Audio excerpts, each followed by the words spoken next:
9 तारिक या 9 गते भनौँ, सेप्टेम्बर 9 गते। हजुर। त्यो दिन चाहिँ तपाईँ कहाँ हुनुहुन्थ्यो? म घरैमै थिएँ। त्यो दिन पनि बाहिर आउनु भएन? त्यो दिन पनि बाहिर आएँ। 9 तारिकमा जे घटनाहरू घटे नि, हजुर, त्यसको जिम्मेवारी चाहिँ कसले लिनुपर्छ?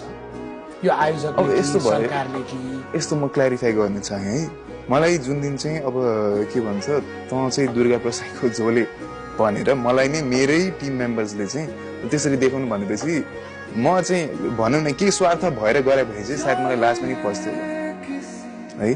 तर त्यो अब केही नै राम्रो होस् भनेर गर्न खोजेको मान्छेलाई त्यस्तो भनिदिइसकेपछि चाहिँ एकदम चित्त दुख्यो। अनि मैले त्यतिखेर नै एक हिसाबले भनेको थिएँ, अब हेर्नुहोस्, I quit all the things. मैले त्यतिखेर भनेको थिएँ, चित्त दुखेको छ, मलाई खासमा गर्नुपर्ने त थिएन नि त, मलाई आफ्नोले पुगिरहेको थियो है। तर देशको लागि भनेर भनेको, तर म माथि नै पोलिटिक्स भइदियो मेरै साथीहरूबाट सुरुमै हेर्नुहोस् है कति दुःखको कुरा। अनि त्यस्तो भयो। अब